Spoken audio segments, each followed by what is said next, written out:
नमस्कार विद्यार्थी मित्रांनो, आज आपण या व्हिडिओच्या माध्यमातून राज्यशास्त्र या विभागाला सुरुवात करणार आहोत। तर आतापर्यंत आपण इतिहासाची 6 प्रकरणं बघितलेली आहेत। आता राज्यशास्त्राचं पहिलं प्रकरण आपण सुरू करणार आहोत। तर राज्यशास्त्राचं पहिलं प्रकरण आहे भारतासमोरील आव्हाने आणि उपाययोजना। तर भारतासमोरील आव्हाने या प्रकरणामध्ये साधारण 1947 नंतर आपल्या भारतासमोर नेमकी कोणती सामाजिक, आर्थिक किंवा राजकीय समस्या निर्माण झाल्या या संदर्भाचा उहापोह या प्रकरणामध्ये करण्यात आलेला आहे। आणि त्याच्याबरोबरच या समस्या सोडवण्यासाठी थोडक्यात काय उपाययोजना केंद्र सरकारकडून करण्यात आलेल्या आहेत, तर त्याचाही संदर्भ या पाठामध्ये दिलेला आहे। तसं बघितलं तर 1947 पर्यंतचा भाग हा इतिहासामध्ये समाविष्ट करण्यात आलेला आहे। आणि मग राज्यशास्त्रामध्ये साधारण 1947 नंतर आपल्या केंद्र सरकारनं आपल्या देशाचं आंतरराष्ट्रीय राजकारण कशा पद्धतीनं हाताळलं, ज्यामध्ये मग पंडित जवाहरलाल नेहरू यांचं अलिप्ततावादी धोरण आणि त्या अलिप्ततावादी धोरणाच्या अनुषंगानं जगामध्ये आपण कशा पद्धतीनं संबंध प्रस्थापित केले याचा सगळा आढावा या राज्यशास्त्र विभागामध्ये घेतलेला आहे। तर या पहिल्या प्रकरणामध्ये साधारण 1947 नंतर म्हणजे आपण 1947ला स्वतंत्र झालो आणि स्वतंत्र झाल्याबरोबर इंग्रजांची सत्ता आपल्या देशातनं गेली आणि मग पूर्णपणे स्वकीयांचं राज्य भारतामध्ये निर्माण झालं। पण साधारण 150-200 वर्ष इंग्रजांनी आपल्यावर राज्य केलं की ज्या राज्य कारभारामध्ये आपल्या देशाची बऱ्यापैकी आर्थिक हानी इंग्रजांनी केली होती। आणि याच आर्थिक हानीबरोबरच काही सामाजिक आणि राजकीय समस्यासुद्धा किंवा शासकीय समस्यासुद्धा निर्माण झालेल्या होत्या। त्यामुळे स्वातंत्र्य मिळाल्याबरोबरच आपल्या देशाच्या केंद्र सरकारला ज्या काही समस्या सोडवायच्या होत्या किंवा आपासून उभं राहिलेल्या होत्या, तर त्या समस्याच या ठिकाणी दिलेल्या आहेत। एका बाजूला भारत स्वतंत्र झाल्याबरोबरच आपल्या देशामध्ये संस्थानांचं विलिनीकरण सुरू झालं, कारण साधारण आपल्या देशामध्ये स्वातंत्र्यपूर्व कालखंडामध्ये 565 इतकी संस्थानं होती आणि ती संस्थानं एकत्रित करून भारत एक संघराज्य निर्माण करायचं होतं। त्यामुळे या 565 संस्थानांचं एका बाजूला विलिनीकरण चाललेलं होतं। त्याचबरोबर गोव्यामध्ये पोर्तुगीजांची सत्ता होती, ती पोर्तुगीजांची सत्ताही बाजूला सारून गोवाही स्वतंत्र करायचा होता, ती एक समस्या होती। पण या समस्येबरोबरच काही वेगळ्या समस्या आपल्या देशासमोर आवासून उभ्या होत्या, ज्याच्यामध्ये साधारण स्वातंत्र्याबरोबरच आपल्या देशाबरोबर बेकारी मोठ्या प्रमाणावर निर्माण झालेली होती।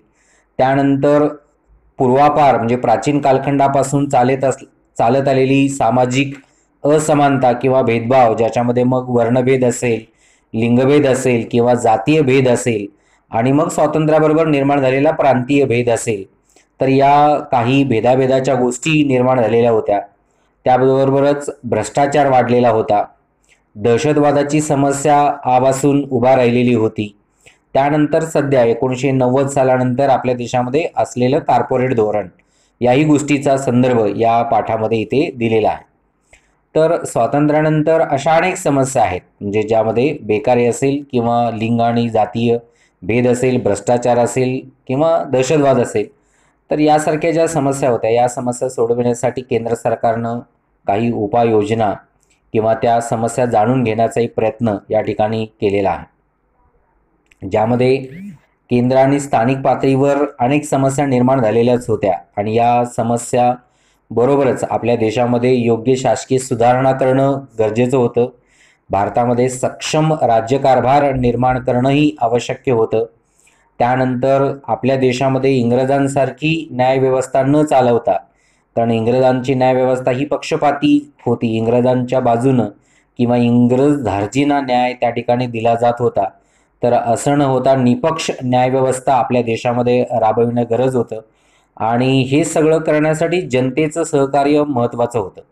त्यामुळे याही समस्या आपल्या देशामध्ये होत्या, त्यामुळे त्याही समस्या सोडविणं किंवा त्या समस्यांवर मात करणं गरजेचं होतं, कारण शासकीय सुधारणा जनतेला अनुकूल देणं गरजेचं होतं। कारण एका बाजूला राज्यकर्ते आणि शोषित जनता हा भेद इंग्रजांच्या कालखंडामध्ये मोठ्या प्रमाणावरती होता. त्यामुळे सर्वसामान्य लोकांचा राज्यकारभारामध्ये सहभाग वाढविणं किंवा त्या सर्वसामान्य लोकांच्या सूचना घेऊन राज्यकारभार करणं हे अतिशय महत्त्वाचं काम आपल्या देशाच्या केंद्र सरकारनं तत्कालीन कालखंडामध्ये घडवून आणलं. आणि याचं सगळं श्रेय जर आपल्याला द्यायचं असेल म्हणजे शासकीय सुधारणा असतील, सक्षम राज्यकारभार निर्माण करणं असेल किंवा निपक्ष न्यायव्यवस्था अंमलात आणणं असेल आणि लोकशाही पद्धतीनं राज्यकारभार करून या लोकशाहीमध्ये जनतेचं सहकार्य जास्तीत जास्त घेणं किंवा ते वाढविणं, तर या सगळ्याचं जर योगदान आपल्याला कोणाला द्यायचं असेल तर ते आपल्याला आपल्या भारतीय राज्यघटनेला द्यावं लागेल. कारण भारतीय राज्यघटनेला अनुरूप या सगळ्या समस्या सोडवण्यामध्ये आपल्या केंद्र सरकारला यश मिळालेलं दिसतं. पण ज्या काही समस्या राज्यघटनेच्या माध्यमातून सोडविणं अशक्य होतं, तर अशा समस्या ज्या होत्या तर त्या इथे आपल्याला बघायच्या आहेत. तर आपण या समस्या जाणून घेण्याचा प्रयत्न करू की स्वातंत्र्यानंतर ते साधारण 1990 सालापर्यंत म्हणजे आपल्या देशाचा आर्थिक विकास साधेस्तोपर्यंत आणि त्याचबरोबर जगात चाललेलं शीतयुद्ध थांबेस्तोपर्यंत नेमक्या कोणत्या समस्या आपल्या देशासमोर होत्या, तर त्याचा आढावा इथे आपण घेऊ. तर आपल्या भारतासमोर स्वातंत्र्याबरोबरच पहिली समस्या निर्माण झालेली होती ती म्हणजे बेकारी. आता बेकार कुणाला म्हणायचं, तर काम करण्याची क्षमता, गुणवत्ता असूनही ज्याला काम मिळत नाही त्याला आपण बेकार असं म्हणतो. पण इथे पाठ्यपुस्तकामध्ये अशी व्याख्या दिलेली आहे की काम करण्याचे सामर्थ्य असणाऱ्या व्यक्तीला कामाची किंवा उद्योगाची संधी न मिळणं याला बेकारी असं म्हणतात. याचा सरळ अर्थ जो मी आत्ताच म्हटलं की मानवाच्या अंगी काम करण्याची क्षमता आहे, मानवाजवळ काम करवायची गुणवत्ताही आहे, त्याची पात्रताही आहे किंवा शारीरिक क्षमताही अतिशय उत्तम आहे आणि एवढ्या सगळ्या मानवाजवळ गोष्टी असून सुद्धा त्या मानवाला काम मिळत नाही, अशाच मानवाला बेकार असं आपण म्हणतो. त्यामुळे काम करण्याचं सामर्थ्य असूनही आपल्या देशामध्ये कामाची उपलब्धता लोकांना मिळत नव्हती आणि नाही आहे. असं नाही की 1947 साली बेकारीची समस्या मोठ्या प्रमाणावर होती आणि आज आपण 2020 सालामध्ये बेकारी एकदम शून्यावर आलेली आहे असं होऊच शकत नाही. आत्ता तर आपण कोरोनाचा प्रादुर्भाव जर बघतो तर या कोरोनाच्या प्रादुर्भावामुळे सुद्धा अमेरिकेसारख्या देशामध्ये लाखो युवकांना स्वतःच्या नोकऱ्या गमवाव्या लागलेल्या दिसतात. ज्याला आपण आर्थिक महासत्ता असणारं राष्ट्र म्हणतो, अशा अमेरिकेसमोर बेकारीची समस्या आज आवासून उभी आहे. तर आपल्या देशासमोर तर ती भयानक निर्माण होणार आहे. त्यामुळे आज 2020 सालामध्ये सुद्धा आपल्या देशाच्या केंद्र सरकार असो किंवा राज्य सरकार असो यांनाही बेकारीची समस्या अजूनही सोडवता आलेली नाही. पण आपल्या देशामध्ये इतक्या मोठ्या प्रमाणात बेकारी का वाढते किंवा ती स्वातंत्र्याच्या पासून ते आज 2020 म्हणजे आपण 21व्या शतकामध्ये विज्ञान आणि तंत्रज्ञानाच्या अनुषंगाने एवढ्या मोठ्या प्रमाणावर प्रगती केलेली आहे, बदल साधलेले आहेत, आपलं औद्योगिक धोरण दिवसेंदिवस बदलत चाललेलं आहे, आर्थिक धोरणाच्या गोष्टी आपण नित्यनेमाने बदलत आहोत. एवढ्या सगळ्या गोष्टी आपल्या देशामध्ये चालत आहेत. पण गेल्या 80 वर्षामध्ये आपण या बेकारीवरती निर्मूलन करू शकलेलो नाही आहेत किंवा बेकारीचं पूर्णपणे नायनाट आपल्या देशामध्ये झालेला नाही आहे. उलट जशा मग आणखी काही आर्थिक आणि राजकीय समस्या निर्माण होतील तशा मग आणखी बेकारीची समस्या दिवसेंदिवस वाढताना आपल्याला दिसते. पण साधारण या ठिकाणी काही कारणं दिलेली आहेत की भारतामध्ये बेकारी का वाढते नेमकी. तर याची एक 6 कारणं या ठिकाणी दिलेली आहेत, ज्याच्यामध्ये पहिलं महत्त्वाचं कारण आहे ते म्हणजे सतत वाढणारी लोकसंख्या. तर हे अतिशय महत्त्वाचं कारण आहे, कारण भारतात वाढणारी लोकसंख्या हे बेकारीच नाही तर अशा बेकारीबरोबर अनेक समस्या निर्माण करण्यासाठी हे सहाय्यक ठरलेलं आपल्याला दिसतं. कारण नुसतीच वाढती लोकसंख्या ही बेकारी वाढवत नाही आहे, तर अनारोग्याची समस्या वाढवते, त्यानंतर राहण्याची समस्या निर्माण होते, आहाराची समस्या निर्माण होते, अशा अनेक समस्या वाढत्या लोकसंख्येबरोबरच निर्माण होतात. पण बेकारीच्या वाढीमध्ये सुद्धा वाढणारी लोकसंख्या हे मूळ कारण असलेलं आपल्याला दिसतं. आता याच्यामध्ये वाढणाऱ्या लोकसंख्येचा आणि बेकारीचा संबंध काय येतो, तर हे महत्त्वाचं आहे. कारण जसा आपल्या देशाचा आर्थिक विकास साधला जाईल जसा उद्योगधंद्यांचा विकास साधला जाईल तसं त्या उद्योगधंद्यांमध्ये रोजगाराच्या संधी उपलब्ध होतात. पण निर्माण होणाऱ्या रोजगाराच्या संधीच्या कितीतरी पटीनं अधिक आपल्या देशामध्ये लोकसंख्या वाढते आणि या वाढत्या लोकसंख्येचा जर आलेख बघितला तर रोजगाराच्या संधी आणि वाढती लोकसंख्या याच्यामध्ये आजपर्यंत आपण कधीच ताळमेळ घातलेला नाही आहे किंवा समरसता साधलेली नाही. त्यामुळे दिवसेंदिवस लोकसंख्या वाढते, पण वाढत्या लोकसंख्येला अनुरूप आपल्या देशामध्ये मात्र रोजगाराच्या संधी निर्माण होताना दिसत नाहीत. त्यामुळे आपल्या देशामध्ये सतत वाढणारी लोकसंख्या ही बेकारी वाढीचं पहिलं मूळ कारण असलेलं आपल्याला दिसतं. यानंतर बेकारी वाढीचं दुसरं कारण आहे भारतामध्ये आधुनिक तंत्रज्ञानाचा वाढता वापर. खरं तर काय म्हणेन की आपण महात्मा गांधीजींच्या विचाराच्या अनुषंगानं जर आपण बघितलं तर स्वावलंबी शिक्षण दिलं जावं असं गांधीजींनी म्हटलेलं होतं. तर स्वावलंबी शिक्षण दिलं गेलंच की ज्याच्यामध्ये मानवाला जास्तीत जास्त काम करण्याची संधी उपलब्ध व्हावी यासाठी शिक्षणाचा स्तर तसा असावा असं गांधीजींनी सुद्धा सांगितलेलं होतं. पण इथे मात्र जसं आर्थिक प्रगती साधली गेली, सामाजिक प्रगती साधली गेली, राजकीय बदल झाले, तसं जगामध्ये तंत्रज्ञानामध्ये सुद्धा किंवा विज्ञान आणि तंत्रज्ञानात याच्यामध्ये खूप बदल झाले आणि या तंत्रज्ञानाचा सगळ्यात जास्त वापर हा जिथे जिथे नोकऱ्यांची संधी उपलब्ध होते त्या सगळ्याच ठिकाणी होताना आपल्याला दिसतो. मग ते बँक असो, उद्योगधंदे असो, लघुउद्योगधंदे असोत, अशा सगळ्याच ठिकाणी आज विज्ञान आणि तंत्रज्ञानाचा वापर वाढताना दिसतो की जिथे जी कामं मानवाकडून करून घेतली जात होती तीच कामं आज यंत्राकडून करून घेतली जात आहेत. एकतर आपण म्हणतो की विज्ञान आणि तंत्रज्ञान बदललं पाहिजे, त्याचा विकास साधला गेला पाहिजे, पण त्या सगळ्या प्रगतीबरोबरच बेकारीची समस्या मात्र गंभीरपणे निर्माण होताना आपल्याला आढळून येते. कारण जसं आपण मानवाची प्रगती ही टेक्नॉलॉजीशी अनुरूपच गणली जाते की जितका मानव टेक्नॉलॉजीशी जुळून घेईल, त्याचा वापर करेल, तितका तो प्रगत मानला जातो. पण इथे बेकारीच्या बाबतीत मात्र ते उलटं होतं की जसं आधुनिक तंत्रज्ञानाचा वापर वाढेल तसं मग मानवाच्या हातातून काम निसटत चाललेलं आपल्याला दिसतं. कारण सगळ्याच बाबतीत मानव जिथे जिथे काम करत होता तिथे तिथे आज यंत्र बसवली जात आहेत आणि यंत्रांकडून काम करून घेतलं जात आहे आणि यंत्रांकडून मानवापेक्षा कितीतरी पटीनं अधिक गतीनं ते काम होताना दिसतं, ज्याच्यामुळे मग मानवाचा उपयोग कमी आणि यंत्राचा वापर जास्त आज झालेला आहे की ज्याच्यामुळे या तंत्रज्ञानामुळे सुद्धा आज दिवसेंदिवस बेकारी वाढत चाललेली आहे. त्यानंतर तिसरी कारण आपल्या देशातलं आहे ते म्हणजे नैसर्गिक साधन संपत्तीची कमतरता. हे पण कारण महत्त्वाचं आहे, कारण आपण आपल्या देशातील उद्योगधंद्यांचा एक साधं उदाहरण आपण घेतलं तर आपल्या देशातील रोजगाराच्या संधी निर्माण करणारे जे उद्योगधंदे आहेत ते बहुसंख्य नैसर्गिक साधन संपत्तीवर आधारित असलेले दिसतात. म्हणजे काय तर ज्या ठिकाणी निसर्गातून उपलब्ध होणाऱ्या कच्च्या मालावर प्रक्रिया करणारे असंख्य उद्योगधंदे आपल्या देशामध्ये आहेत. जसं मग लोखंड आणि पोलाद उद्योग याचं उदाहरण आपण घेतलं तर त्या लोखंड आणि पोलाद उद्योगासाठी लागणारे लोह खनिज आपल्या देशामध्ये मुबलक प्रमाणामध्ये नाही आहे. लोह खनिजापासून लोखंड किंवा पोलाद निर्माण करत असताना त्यासाठी लागणारा दगडी कोळसा तोही आपल्या देशामध्ये मुबलक प्रमाणामध्ये नाही आहे. किंवा मॅग्नीजच्या बाबतीत आपल्या देशामध्ये थोडीशी कमतरता कमी आहे, म्हणजे आपण आपल्या देशाला पुरेल इतकं मॅग्नीज आपल्या देशामध्ये सापडतं. पण एकंदर आपल्या देशाच्या वाढत्या लोकसंख्येचा विचार करता तर मॅग्नीजचाही साठा आपल्या देशामध्ये कमी होताना दिसतो. त्यामुळे तेही कमी आहे, कारण लोखंड आणि पोलाद शुद्धीकरण करायचं असेल मिश्र धातू म्हणून मॅग्नीजचा वापर होताना दिसतो, तर त्याचीही कमतरता आपल्या देशामध्ये आहे.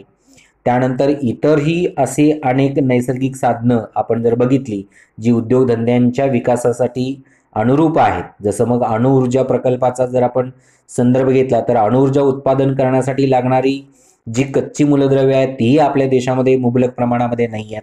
त्यामुळे तोही प्रोजेक्ट किंवा तोही प्रकल्प उद्योग विकसित होताना आपल्याला दिसत नाही.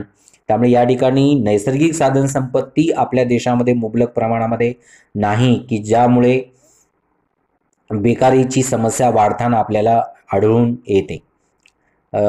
पुढचं चौथं कारण आहे भारतामध्ये शेतीवर अवलंबून राहणाऱ्यांची संख्या जास्त आहे. म्हणजे आपल्या देशाच्या एकूण लोकसंख्येच्या जवळजवळ 65% लोक हे शेतीवर अवलंबून आहेत. आणि आपण जगाच्या तुलनेमध्ये भारताला मिळालेली जी भूमी आहे ती 2.3% इतकी आहे. म्हणजे जगाच्या तुलनेमध्ये आपल्याला मिळालेली जमीन ही 2.3% इतकीच आहे.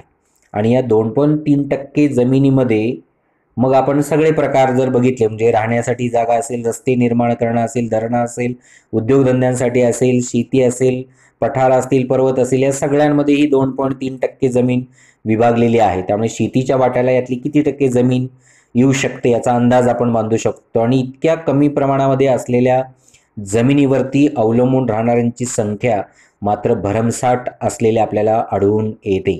त्यामुळे शेतीवर अवलंबून राहणाऱ्यांची संख्या आज दिवसेंदिवस वाढताना दिसते. त्यामुळे तिथे काम कमी आणि लोक जास्त असा असमतोल शेतीवर सुद्धा आपल्याला दिसतो.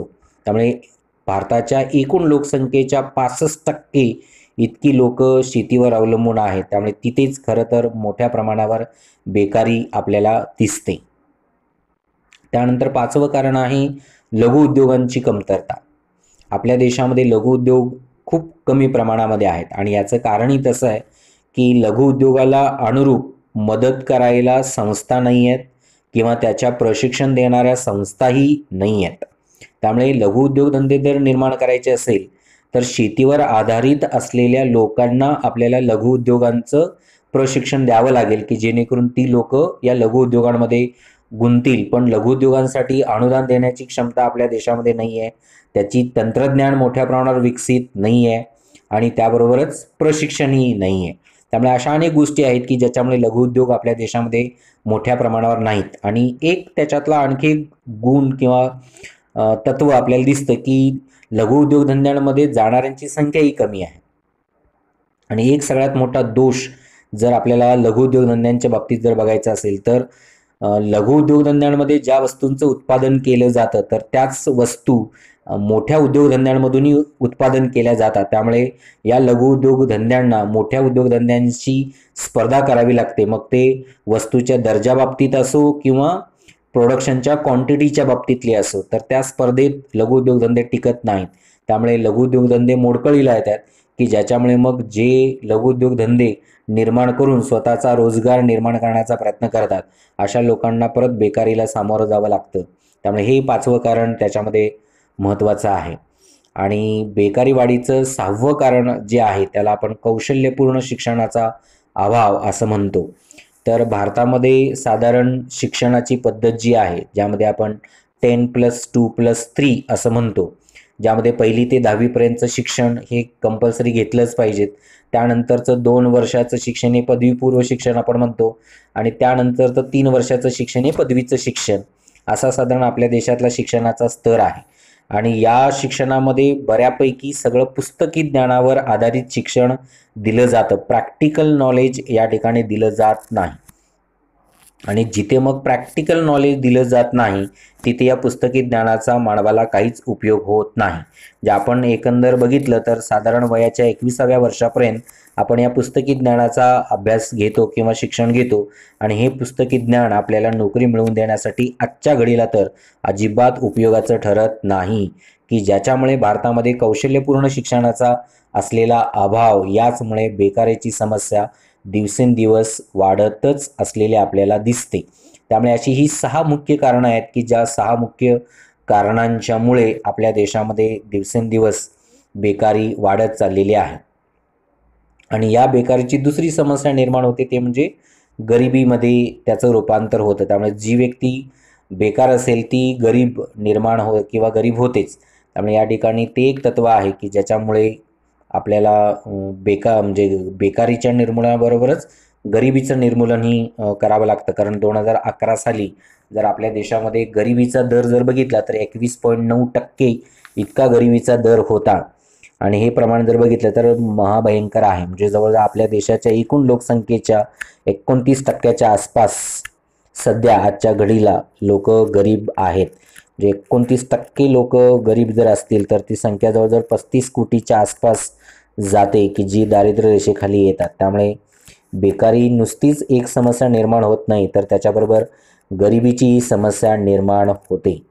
तर बेकारी निर्मूलन करण्यासाठी मग साधारण एक 2-3 उपाय सेंट्रल गव्हर्नमेंटनं हाती घेतलेले आहेत, पण प्रत्यक्षात ते काय अजूनही आलेले नाही आहेत. तर या ठिकाणी पहिला उपाय असा सांगण्यात आलेला आहे की जर आपल्याला बेकारीचं निर्मूलन करायचं असेल तर कौशल्याधारित व दर्जेदार शिक्षण आपल्याला द्यावं लागेल. म्हणजे प्रॅक्टिकल नॉलेज असलेलं शिक्षण आपल्याला द्यावं लागेल. पण आज आपण बघतो की सरकारी शाळांची अवस्था इतकी दयनीय आहे, तिथे पाठ्यपुस्तकं मिळत नाहीत आणि त्या ठिकाणी जर प्रॅक्टिकल नॉलेज द्यायचं असेल तर प्रॅक्टिकल नॉलेज देण्याइतकी शैक्षणिक साधनं उपलब्ध होणं गरजेचं आहे. तरच आपण कौशल्याधारित दर्जेदार शिक्षण देऊ शकतो. त्यामुळे इथे हे एक महत्त्वाचं आहे की आपल्या देशाला तितकं शिक्षणावरती खर्च करावा लागेल, पण जगाच्या तुलनेमध्ये आपण भारताचा जर विचार केला तर भारत सरकार हे सगळ्यात कमी जर पैसे कशावर खर्च करत असेल तर ते शिक्षणावर पैसे खर्च कमी करतं. त्यामुळे जिथे शिक्षणावर गुंतवणूक कमी आहे तिथे आपण दर्जेदार शिक्षण देऊच शकत नाही. त्यामुळे इथे उपाय सांगितलेला आहे की कौशल्याधारित दर्जेदार शिक्षण द्यावं, पण त्यासाठी केंद्र सरकारनं गुंतवणूक मोठ्या प्रमाणात वाढवली पाहिजे. म्हणजे 6% हे कुठेतरी 16% आपल्या देशाच्या एकूण राष्ट्रीय उत्पन्नापैकी किमान 16% रक्कम आपण जर शिक्षणावर खर्च केली तरच आपण कौशल्याधारित किंवा दर्जेदार शिक्षण देऊ शकतो. दुसरा उपाय सांगितलेला आहे स्वयंरोजगाराला प्रोत्साहन देणं. तर जर आपण कौशल्याधारित किंवा प्रॅक्टिकल नॉलेज धरून आपण जर एज्युकेशन दिलं तर आपोआपच स्वयंरोजगार निर्माण होतील. आणि स्वयंरोजगार जर निर्माण करायचे असेल तर शिक्षण घेतलेल्या प्रत्येकाला रोजगार निर्माण करण्यासाठी आर्थिक पाठबळ हे केंद्र आणि राज्य सरकारनं द्यावं लागेल, जेणेकरून मग स्वयंरोजगाराला आपण प्रोत्साहन देऊ शकेन आणि मग लोक नोकरीच्या शोधात न राहता स्वतःचा उद्योग निर्माण करण्यासाठी पुढे येतील. त्यामुळे इथे स्वयंरोजगाराला प्रोत्साहन द्यावं असा दुसरा उपाय सांगितलेला आहे. आणि तिसरी गोष्ट आहे दर्जेदार तांत्रिक शिक्षण दिलं जावं. म्हणजे जिथे आधुनिक तंत्रज्ञानाचा वाढता वापर हा बेकारीच्या वाढीसाठी कारणीभूत ठरतो, तर इथे जर आपण त्याच तंत्रज्ञानाला अनुरूप लोकांना शिक्षण दिलं तर निदान तांत्रिक शिक्षण घेतलेल्या लोकांना ते तंत्रज्ञान कसं चालवावं याचं नॉलेज मिळेल आणि मग त्या लोकांना नोकरीची संधी उपलब्ध होईल. अशा 3 गोष्टी या ठिकाणी बेकारीच्या निर्मूलनासाठी दिलेल्या आहेत. तर या पहिल्या व्हिडिओच्या माध्यमातून आपण बेकारी म्हणजे काय, बेकारी वाढीची कारणं कोणती आणि या बेकारीचं निर्मूलन करायचं असेल तर नेमके काय उपाय केले पाहिजेत, अशा 3 गोष्टी आपण बघितलेल्या आहेत. पुढच्या व्हिडिओमध्ये आपण पुढची समस्या जाणून घेण्याचा प्रयत्न करू. धन्यवाद.